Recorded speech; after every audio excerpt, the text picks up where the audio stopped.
चलिए देखिए इधर, इससे पहले जो आपने टॉपिक देखा that was named as conduction. Conduction में हम लोग ने क्या देखा, there is a transfer of heat from one part of a conductor to the other part of the conductor without actual migration of particle. Particle एक जगह से दूसरी जगह, मैटर एक जगह से दूसरी जगह नहीं जाता, काय में, कंडक्शन में, वो वहीं रहता है। मैटर के जो पार्टिकल से बस वो हीट टेम्परेचर बढ़ने की वजह से क्या करते हैं, ज़्यादा तेजी से ऑसिलेट करते हैं, और इस ऑसिलेशन की जो काइनेटिक एनर्जी है वो आगे तक पहुंचते जाती है, और उसी की वजह से बॉडी का टेम्परेचर बढ़ता है। मगर अब हम जो देखने जा रहे हैं, ये देखने जा रहे हैं कन्वेक्शन वाला method. What is convection? It is a phenomena of transfer of heat with or due to actual migration of particle, actual migration of particle। तो यहां पर जो हीट का ट्रांसफर हो रहा है इस प्रोसेस में वो होता है विथ और due to actual migration of particle. अब ये कैसे हो रहा है, कहां हो रहा है, तो चलो हम आपको एग्जांपल बताते हैं।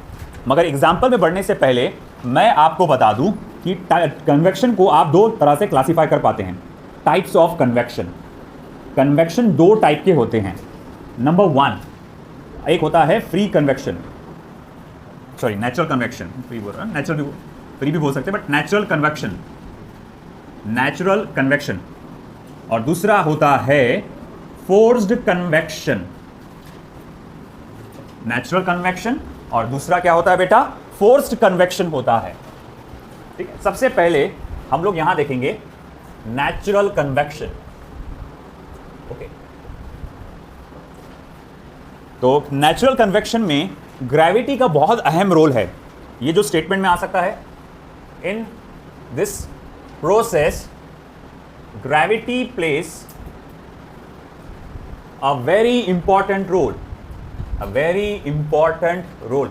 ग्रेविटी जो है एक बहुत इंपॉर्टेंट रोल निभाती है। अब ये होता कैसे है नेचुरल कन्वेक्शन, चलो देखते हैं। मैंने एक बीकर कंसिडर किया, यहां मेरे पास एक बीकर है, आदि है, तो क्या, उस बीकर में रखा गया है पानी।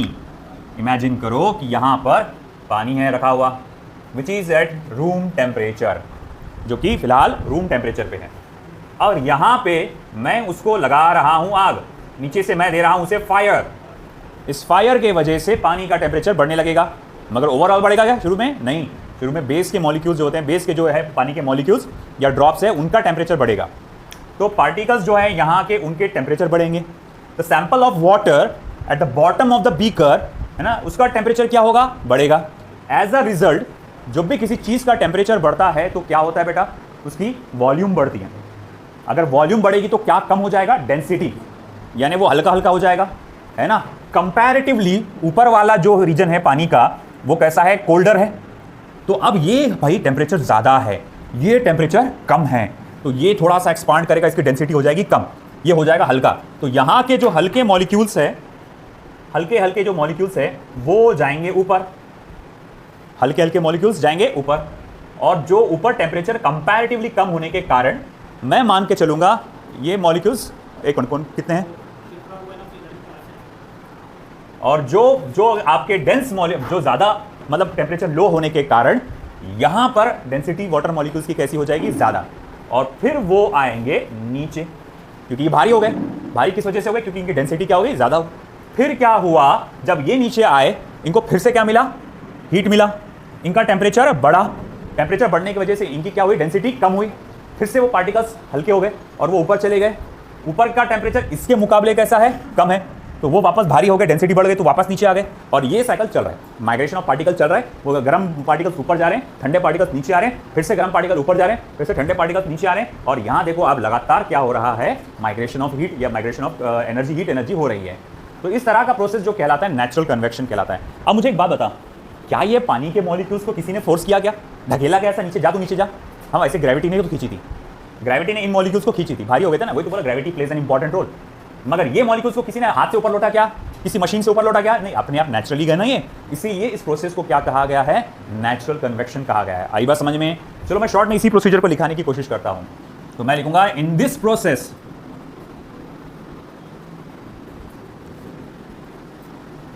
Transfer of heat from one part of matter to the other with migration of particles. रुको और 2 मिनट रुको, 2 मिनट रुक जाओ बोलना। क्या लिखा था मैंने? In this process the transfer of heat from one part of matter to the other part to the other with migration of particle takes place naturally. तो एक पार्ट से दूसरे पार्ट पे जो पार्टिकल का माइग्रेशन होता है वो सब कैसा प्रोसेस होता है? नेचुरली होता है। जैसे कि आपको यहाँ बीकर के उसमें नजर आया, ठीक है। एग्जाम्पल को नहीं लिखा था, वो इतना कोई रेलेवेंट नहीं है, आप समझ गए, इतना काफ़ी हो जाएगा, ठीक है। शॉर्ट में रखते हैं उसको थोड़ा सा, भेजो अंदर। और फिर उसके बाद अब हम जाएंगे फोर्स्ड कन्वेक्शन में। लिख लो पहले वो, फिर से खुल दे बेटा तू ही नजदीक बैठा हुआ इसके।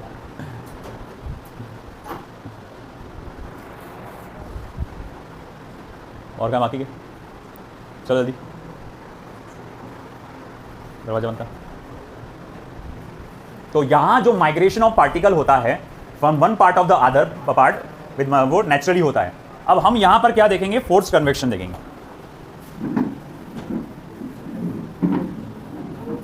अगला पार्ट, बातें नहीं, forced convection. Forced convection, now what is this forced convection? अब ये नाम से ही समझ में आ रहा है कि यहां जो पार्टिकल्स का माइग्रेशन होगा वो नेचुरल नहीं होगा। यहां फोर्सफुली क्या किया जाएगा? पार्टिकल को एक जगह से दूसरी जगह ट्रांसफर किया जाएगा, जिसके वजह से बॉडी का टेम्परेचर बढ़ने लगेगा। बोले कैसे? तो दिखाते हैं आपको थोड़ी देर में।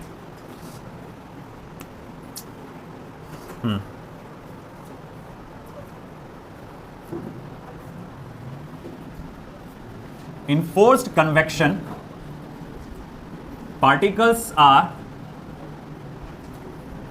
forced to move from one part of matter to the other part by means of a pump. As a result, the heat also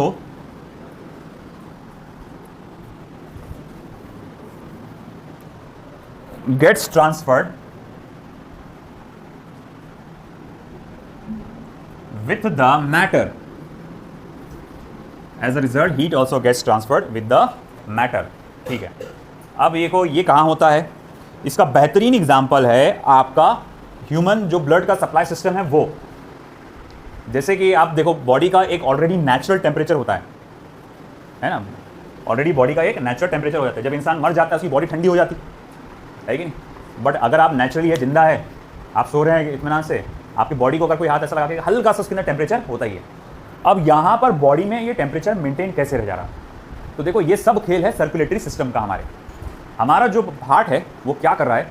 तेज़ी से बार बार क्या कर रहा है? ब्लड को पंप कर रहा है ना? तो तेज़ी से बॉडी को ब्लड को पंप करने की वजह से जो ब्लड है फोर्सफुली, है ना, हमारे एक एक सेल तक पहुँच रहा है। ब्लड जो है फोर्सफुली हमारे एक एक सेल तक पहुँच रहा है वहाँ पे। अब ये फोर्सफुली जाने की वजह से, स्पीड से जाने की वजह से क्या हो रहा है कि वहाँ का टेम्परेचर आपका एक मेंटेन है या बढ़ा हुआ है। जैसे एक बार बताऊँ मुझे, मान लो तुम्हारे घर में कूलर लगा हुआ है, कूलर में का पानी खत्म हो गया है कि नहीं? तुम एक बात जानते हो, अगर कूलर को फुल स्पीड में चलाएगा तो एकदम गर्म भाप मारेगा।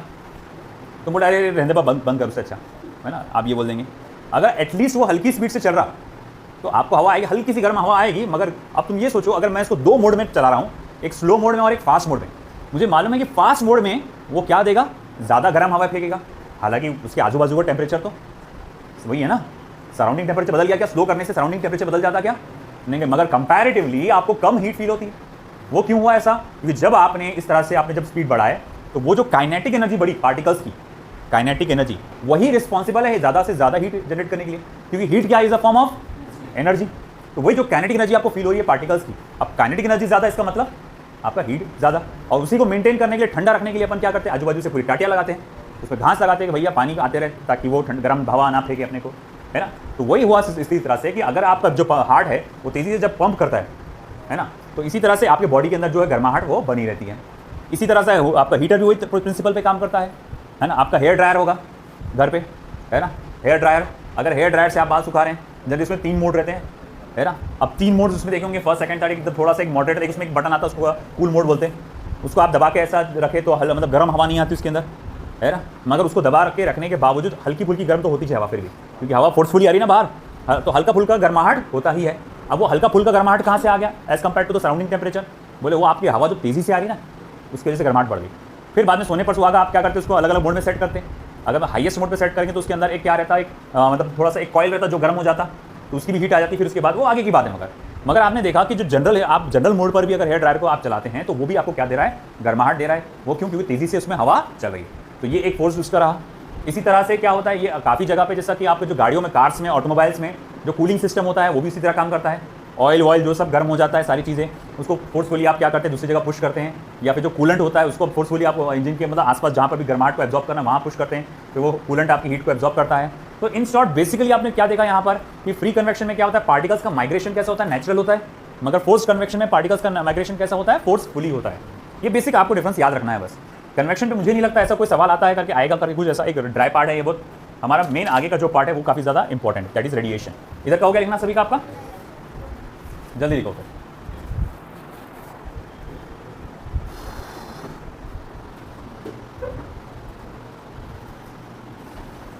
वो कागज से टुकड़ा देना, वो चेयर पे पड़ा हुआ है।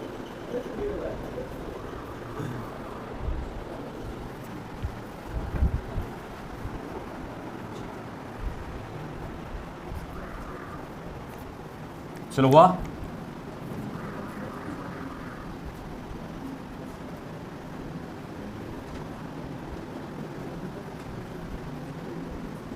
चलो ग्रुप पे डाल दूंगा, पर्सनली भेज दूंगा, उसमें से कर लेना, टाइम बहुत हो जाएगा। अब हमारा अगला पार्ट, अगला टॉपिक जो सबसे इंपॉर्टेंट में से एक है, रेडिएशन। सबसे पहले हमको इसमें क्या क्या पढ़ना है हम वो देख लेते हैं। आपको ध्यान में रखने के लिए इसमें सबसे पहले हमको जो थोड़ा सा इंट्रोडक्शन देखना है, इसका इंट्रोडक्टरी पार्ट देखना है। सेकंड, इसमें जो हम देखने वाले हैं इसके अंदर वो देखने वाले हैं absorption, reflection and transmission of thermal energy. तीसरा हम लोग जो देखने वाले हैं, perfectly black body, perfectly black body. और उसी के अंडर हम लोग जो देखेंगे, इसी के अंदर फेरिस परफेक्टली ब्लैक बॉडी। ये नीट में कुछ खास इंपॉर्टेंट नहीं है, मगर आपके बोर्ड एग्जामिनेशन के लिए काफ़ी इंपॉर्टेंट माना जाता है। फिर चौथा जो आएगा, emissive power and emissivity of any body. पांचवा जो आप पढ़ने वाले हैं, black body radiation spectrum, black body radiation spectrum.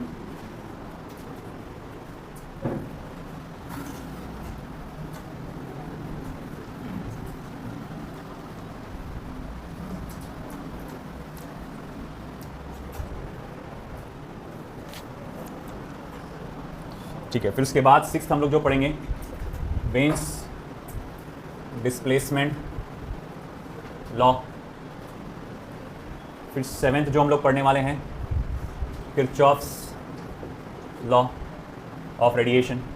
Kirchhoff's law भैया करंट इलेक्ट्रिसिटी में भी आता है, मगर यहाँ अलग है वहाँ अलग है ना, आपस में कोई लेना देना नहीं होगा। तो किरचॉफ्स लॉ ऑफ रेडिएशन। फिर आएगा स्टीफन्स लॉ ऑफ रेडिएशन। उसी के अंडर आप पढ़ेंगे rate of loss of heat by a body over cooler surrounding. और फिर सबसे लास्ट में आएगा आपका, जहाँ पर ये पूरा चैप्टर भी खत्म हो जाएगा, Newton's law of cooling. Newton's law of cooling, है ना। तो ये देखो आपका एक टॉपिक था हीट ट्रांसफ़र। हीट ट्रांसफ़र का सब टॉपिक था रेडिएशन। सब टॉपिक का सब टॉपिक है ना, ये 10 9 कुल मिला के।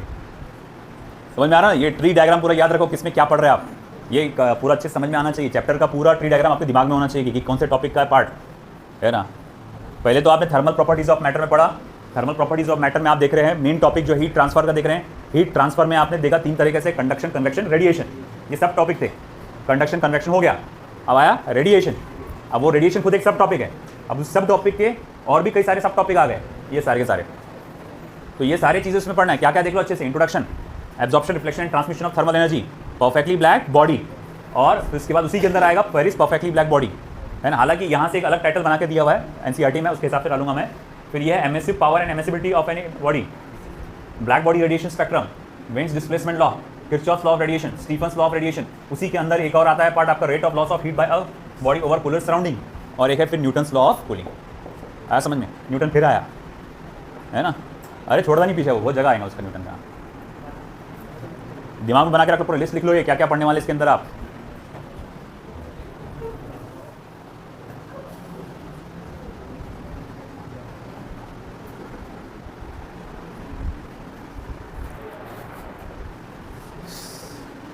वाह, लेफ्ट साइड का लिखना हो गया सभी का, फर्स्ट 5।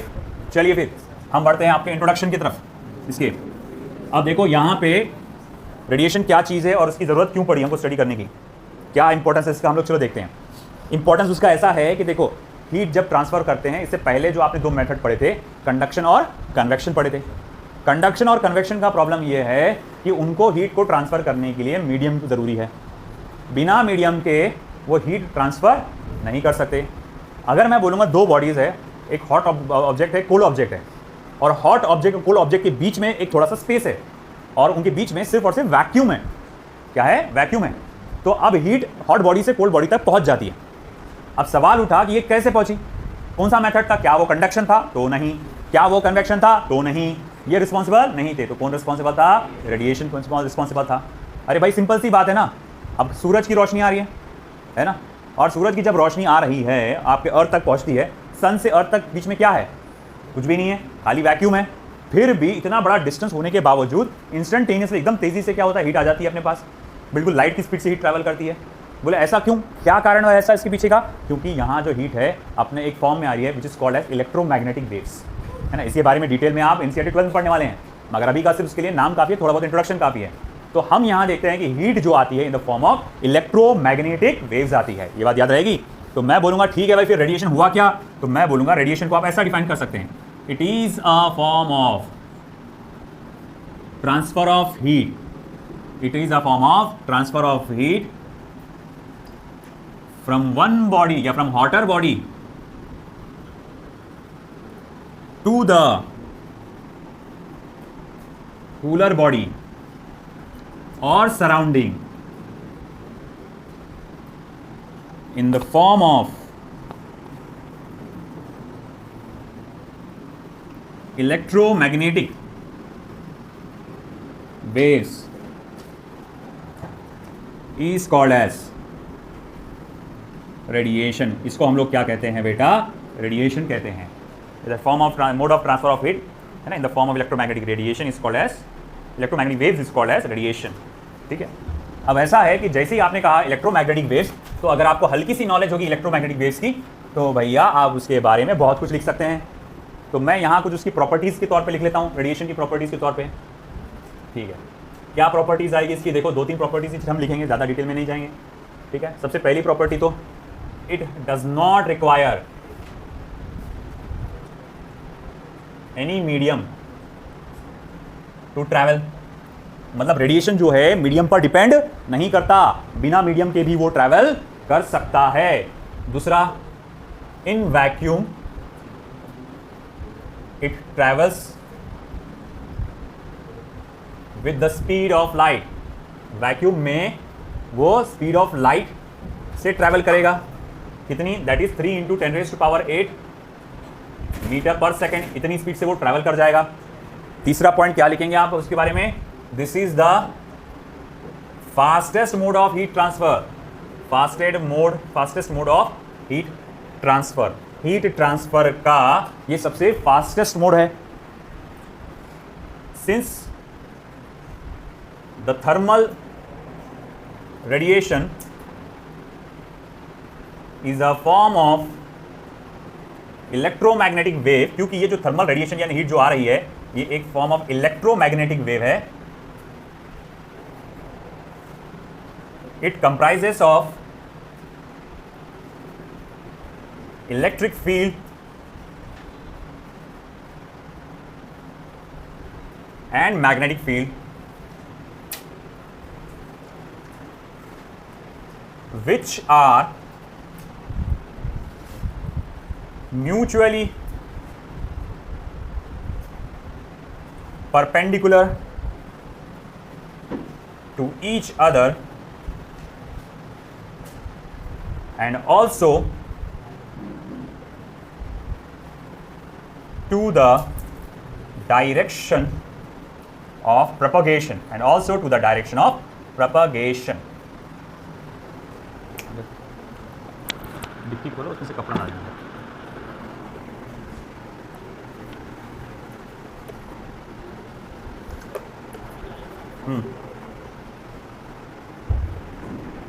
अब ये क्या बला आ गई यहाँ पर कि यहाँ इलेक्ट्रिक फील्ड आ गई, मैग्नेटिक फील्ड आ गई. बेटा ये आपको आगे जब आप इलेक्ट्रोमैग्नेटिक वेव चैप्टर पढ़ेंगे तब आपको समझ में आएगा, मगर थोड़ा सा आपको जानकारी दे दूं.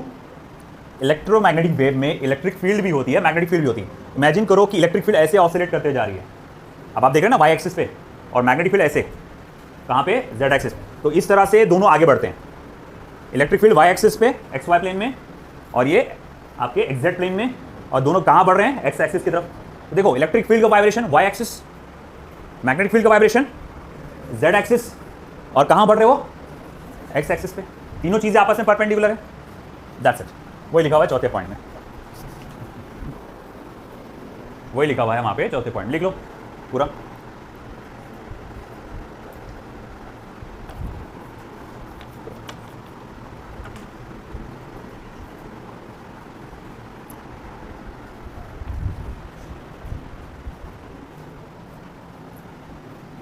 ये हो चुका लेफ्ट साइड का.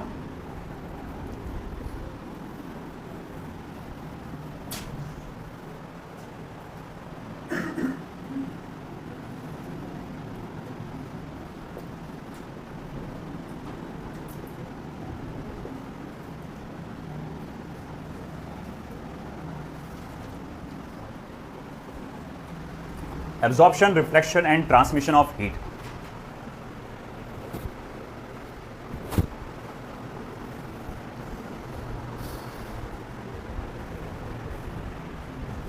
हो गया उधर का.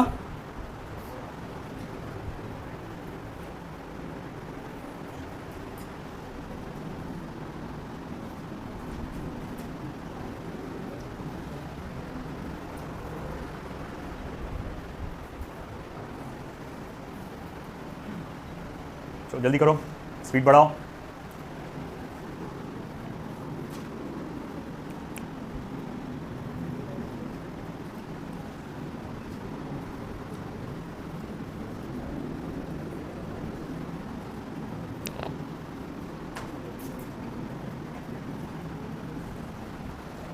जब भी कोई थर्मल रेडिएशन यानी कि हीट किसी बॉडी पे पड़ती है, हमको तीन फिनोमिना देखने को मिलता है. कौन कौन से तीन फिनोमिनास हैं? Absorption, reflection and transmission. तो मैं बोलूंगा when thermal radiation heat falls on any body, some part of heat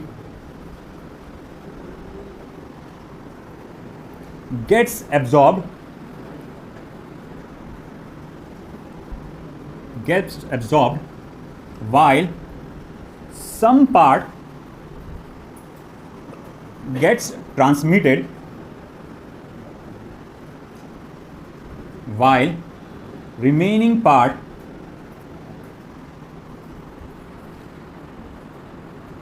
gets reflected.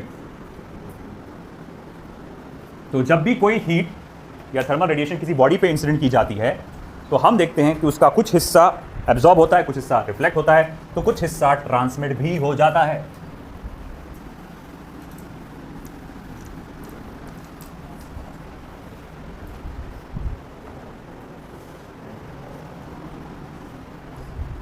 जैसे एग्जाम्पल के तौर पे ये एक बॉडी मैं कंसीडर करता हूँ, कोई भी एक पर्टिकुलर, और उस पर यहाँ पर हीट इंसिडेंट है. सपोज करो Q अमाउंट ऑफ हीट इसमें इंसिडेंट है, या थर्मल रेडिएशन, थर्मल एनर्जी, आप कुछ भी बोल सकते हैं.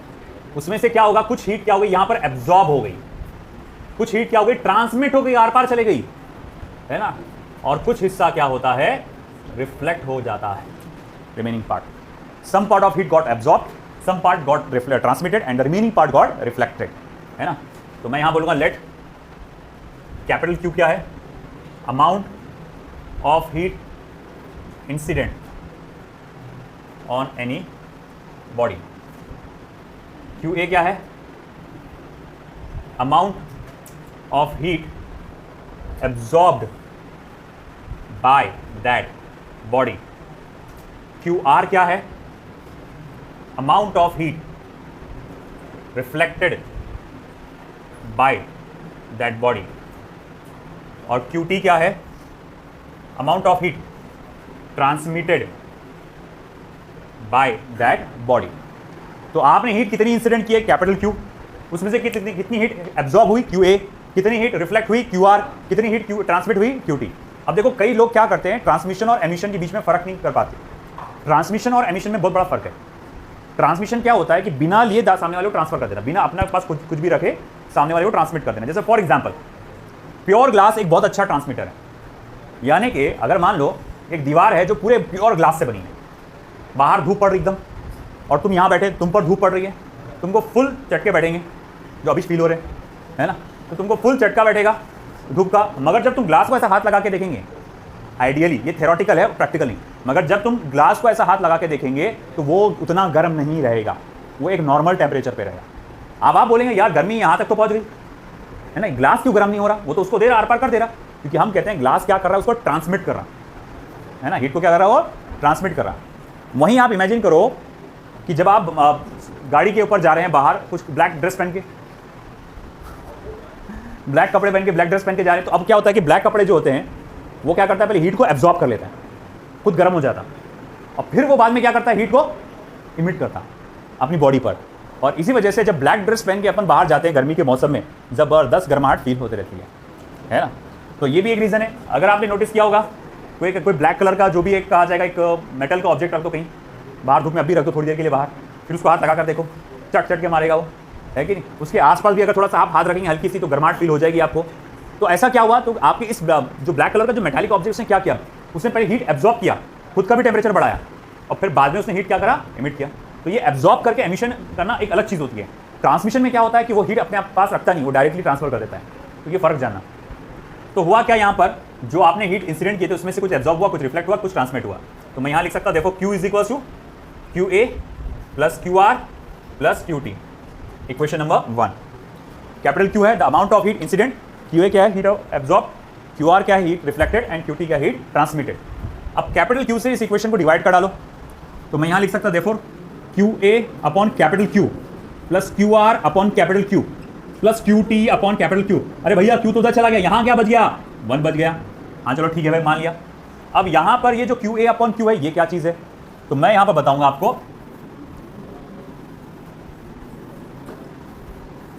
ये जो क्यू ए अपॉन क्यू है, क्यू ए अपॉन क्यू, इसे हम लोग कहते हैं स्मॉल ए, है ना, जिसे कहा जाता है coefficient of absorption, coefficient of absorption. इसी तरह से क्यू आर अपॉन क्यू क्या होता है, इसे आप स्मॉल आर से रिप्रेजेंट करते हैं, जिसे क्या कहा जाता है, कोएफिशिएंट ऑफ रिफ्लेक्शन।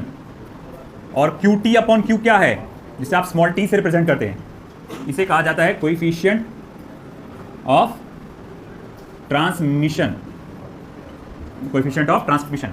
देयरफॉर मैं लिखूंगा A plus R plus small T equals to 1, यानी coefficient of absorption plus coefficient of reflection plus coefficient of transmission, इसका जो सम है ये हमेशा जो है 1 होता है।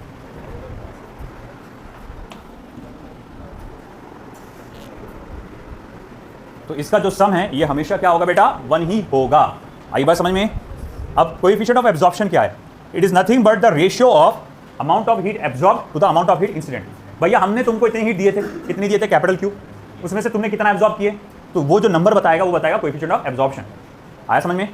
ओके अगर मैं कैसे बोलता हूँ कि भैया किसी मटेरियल का कोएफिशिएंट ऑफ एब्जॉर्प्शन 0.5 है, इसका मतलब क्या हुआ, उसमें से जितना हीट आपने इंसिडेंट किया उसका सिर्फ आधी हीट उसने क्या किया, एब्जॉर्ब किया।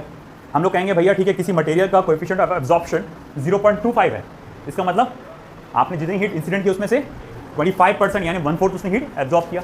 ठीक है, इधर का हो गया, नहीं हुआ? लिखो फटाफट से।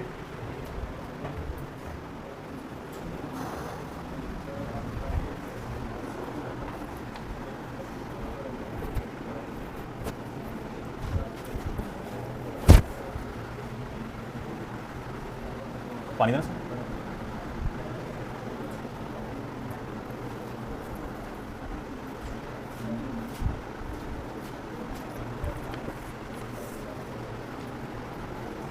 चलो वो अभी राइट साइड का जल्दी करो, स्पीड बढ़ाओ।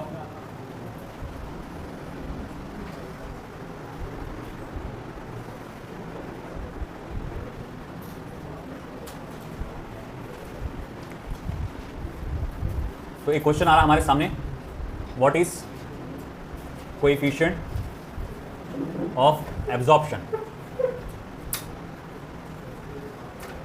इसको हम ऐसे आंसर करेंगे, it is the ratio of amount of heat absorb by any body to the amount of heat incident on it। ये है रेशियो, एक amount of heat absorb by any body to the amount of heat incident on it, जिसको आप ऐसा लिखेंगे QA/Q। और ये एक यूनिटलेस और डायमेंशनलेस क्वांटिटी है, क्योंकि ऊपर भी हीट है नीचे भी हीट है, हीट का यूनिट जूल होता है, तो जूल जूल हो जा रहा है ऊपर, जूल अपॉन जूल, तो इसलिए वो एक यूनिटलेस और डायमेंशनलेस क्वांटिटी है। फिर वैसे ही सवाल आएगा, what is coefficient of reflection। क्या आएगा इसका आंसर?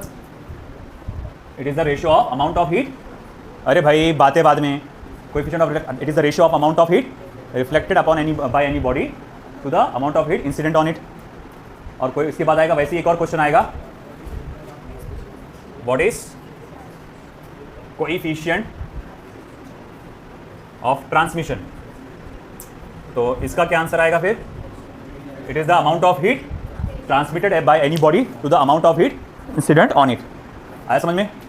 तो कर लोगे ये, बाकी का खुद ही जगह छोड़ देना, घर पे जाके इसको कंप्लीट कर लेना, याद से करना, बट ऐसी चाले मत करना।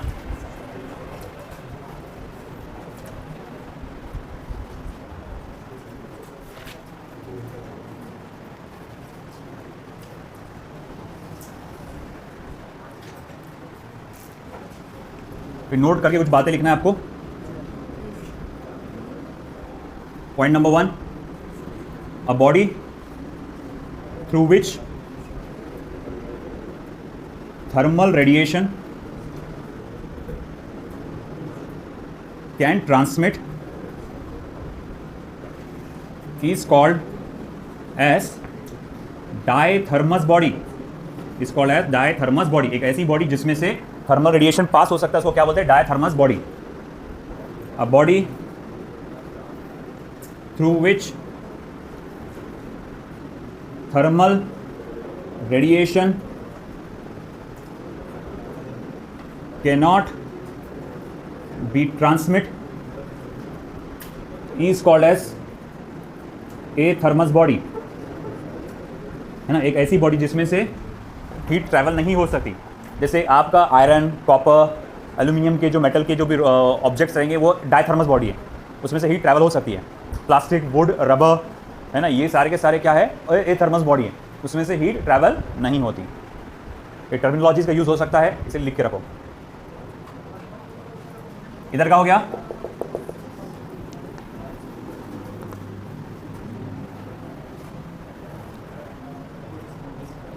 फिर आएगा परफेक्टली ब्लैक बॉडी।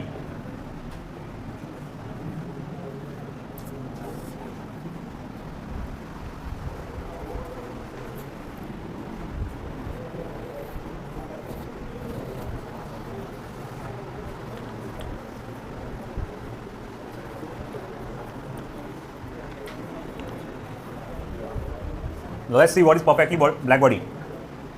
एक ऐसी बॉडी जिस पर अगर आप हीट इंसिडेंट करेंगे वो पूरी की पूरी हीट को एब्जॉर्ब कर लेगी। जरा भी रिफ्लेक्ट नहीं करेगी, जरा भी ट्रांसमिट नहीं करेगी, ऐसी बॉडी को हम लोग क्या कहते हैं? Perfectly black body. A body which absorbs complete heat incident on it is called as perfectly black body। उसको हम लोग कहते हैं perfectly black body। तो आपने जो हीट इंसिडेंट किए थे वो पूरी की पूरी हीट क्या हो गई? एब्जॉर्ब हो गई। तो मैं यहाँ लिखूंगा therefore QA अपॉन Q, इसकी वैल्यू क्या हो जाएगी? 1, यानी कि आपका कोएफिशिएंट ऑफ एब्जॉर्प्शन की वैल्यू क्या हो जाएगी? 1 हो जाएगी परफेक्टली ब्लैक बॉडी के लिए।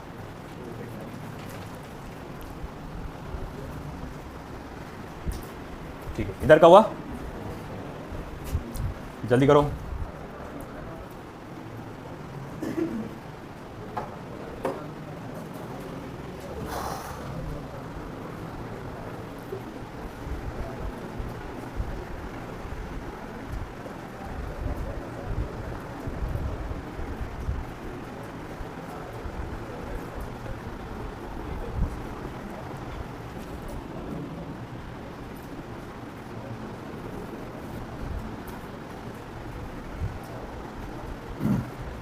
हुआ?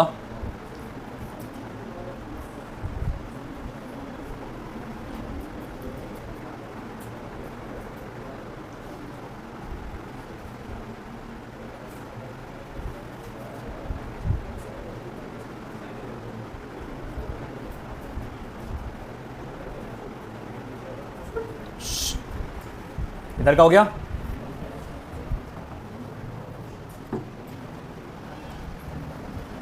फिर परफेक्टली ब्लैक बॉडी की प्रॉपर्टीज हमको देखना है।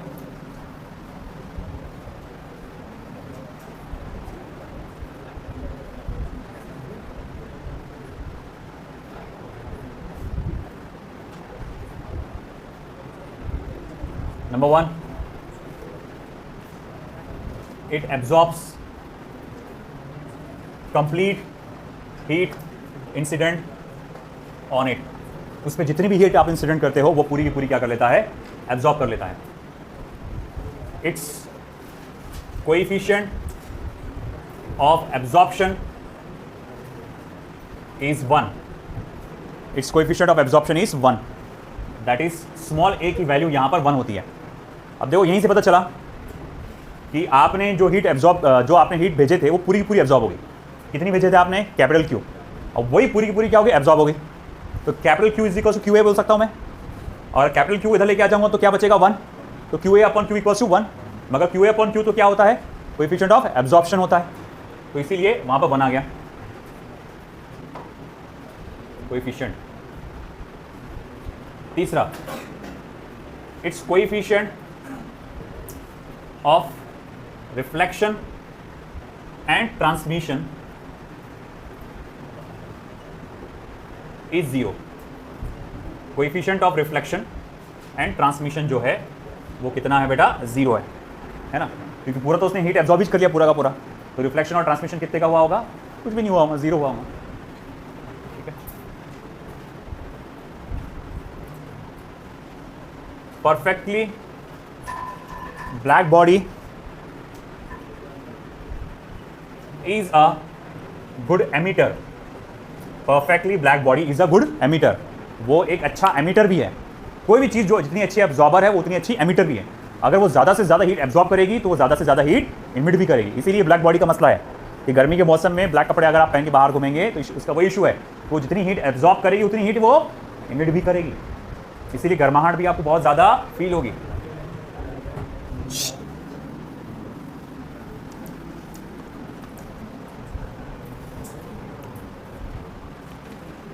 प्रैक्टिकली नो बॉडी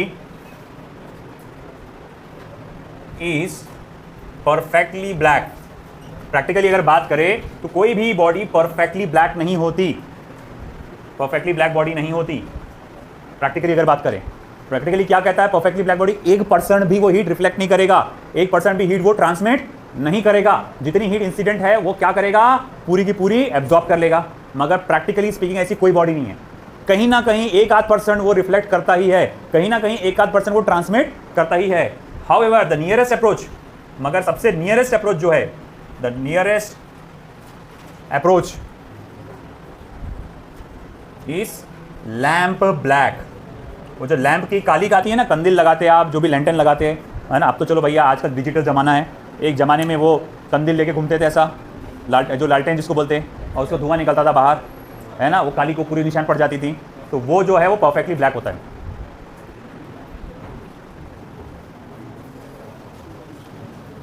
ये हो गया इधर का।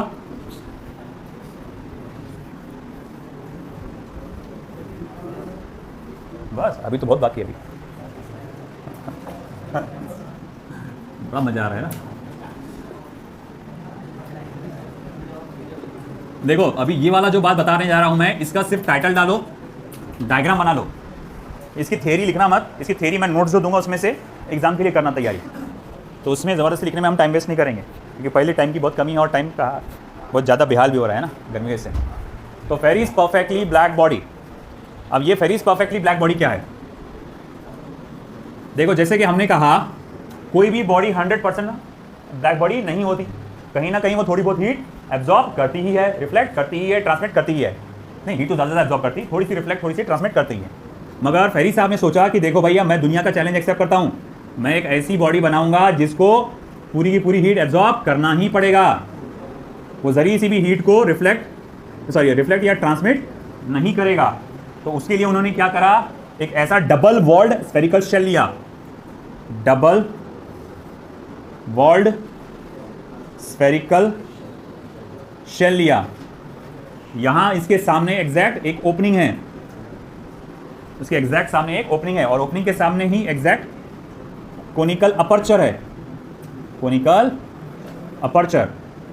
और अंदर जो है उन्होंने इस तरह से पूरी काली पोत दी है, उन्होंने पूरा लैंप ब्लैक लगा के रख दिया इधर, पूरा लैंप ब्लैक। तो लैंप ब्लैक भी लगा के रख दिया उन्होंने पूरा, और यहाँ पे इंसुलेटिंग मटेरियल डाल दिए पूरा, यहाँ पूरा इंसुलेटिंग मटेरियल डाल दिए ताकि हीट ज़रा सी भी ट्रांसमिट ना हो। अब उन्होंने क्या सोचा कि देखो लाइट को आप ऐसा इंसिडेंट करेंगे, लाइट नहीं, हीट रेडिएशन को आप ऐसा इंसिडेंट करेंगे, अगर ये प्लेन होता तो चांसेस क्या थे, टकरा के वो वापस आ जाएगा। तो वो बचाने के लिए उन्होंने यहाँ पर कोनिकल अपर्चर रखा। अब जैसे ये कोनिकल अपर्चर पर टकराएगी हीट रेडिएशन, उसका यहाँ से रिफ्लेक्शन होगा, यहाँ एक बार एब्जॉर्प्शन, यहाँ एक बार एब्जॉर्प्शन, फिर यहाँ एक और बार एब्जॉर्प्शन, फिर यहाँ एक और बार एब्जॉर्प्शन, ऐसे करते करते मल्टीपल रिफ्लेक्शन होने के बाद उन्होंने सोचा उस हीट रेडिएशन को पूरी तरह से एब्जॉर्ब होना ही पड़ेगा, है ना। यहाँ पर कोएफिशिएंट ऑफ एब्जॉर्प्शन 1 होना ही पड़ेगा, पूरा रिफ्लेक्शन ट्रांसमिशन 0 होना ही पड़ेगा। मगर आप नेचर को चैलेंज नहीं कर सकते। इतना सब तमाशे करने के बावजूद ये सिर्फ 97% एक्यूरेट था। 3% का क्या रिफ्लेक्ट हो गया, ट्रांसमिट हो गया, मतलब अभी ये भी 100% ब्लैक नहीं बना पाए। आई बात समझ में? नीट के पॉइंट ऑफ व्यू से इसका कोई खासा इंपॉर्टेंस नहीं है, मगर आपके बोर्ड एग्जाम के लिए बहुत ज़्यादा इंपॉर्टेंट है। 2005 मेरे बोर्ड एग्जाम में भी आया था, और मुझे इतना ही मालूम था डायग्राम ऐसा है, लाइट रेडिएशन यूं टकराती, अंदर घुस जाती, एब्जॉर्ब हो जाती, तो उसको 2-4 लाइन में लिख दिया, उसे बच गया, मैं पास हो गया। क्या बोल रहा है? ठीक है, चलो आखिरी के 2 डेफिनेशन ले लेते हैं। इधर का हो गया बस।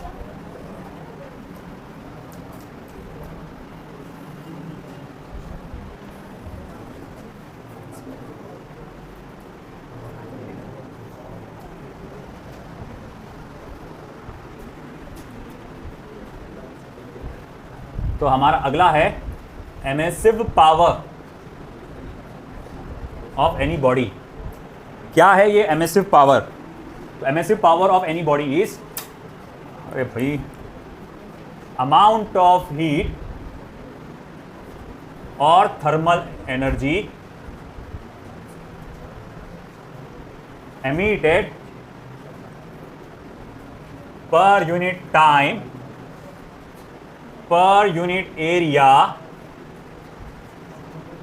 by any body at a given temperature is called as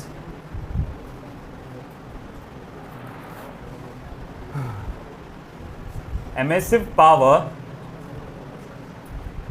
of that body at that temperature,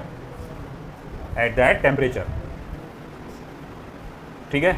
emissive power क्या होता है? तो amount of heat energy emitted per unit time per unit area bye any body at a given temperature.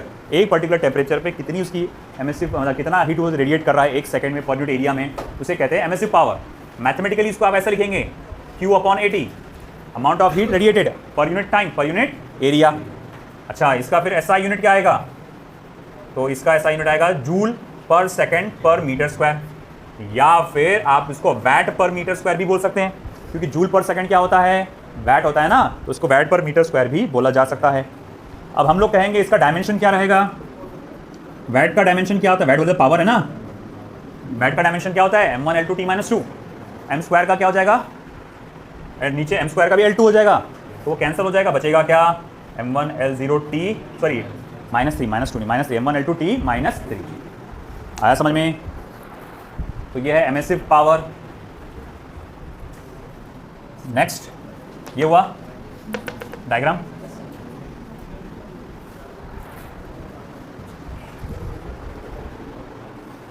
सवा 12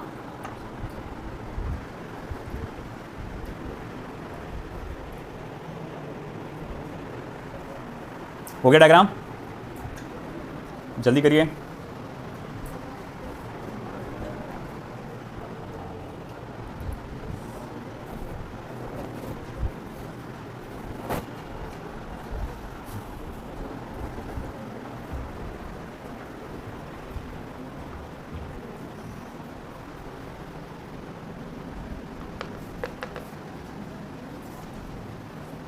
हो गया?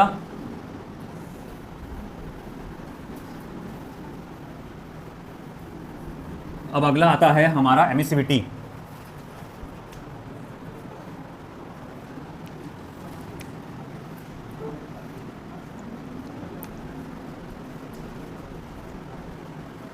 Emissivity या coefficient of emission भी कहा जाता है। The ratio of the ratio of emissive power of any body to the emissive power of perfectly black body is called as emissivity। Small E is equal to capital E upon E B. तो क्या करते हैं आप, जब भी किसी body का emissive power है ना, आप ब्लैक बॉडी के एमिसिव पावर से कंपेयर करके देखते हैं, तो उसको कहते हैं एमिसिविटी, या फिर कोएफिशिएंट ऑफ एमिशन भी कहा जाता है। Coefficient of emission for it is a unitless and dimensionless quantity. It is a unitless and dimensionless quantity. ये एक यूनिटलेस और डायमेंशनलेस क्वांटिटी है। For perfectly black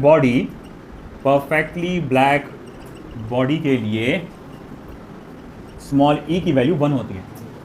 for a perfectly black body small E equals to 1।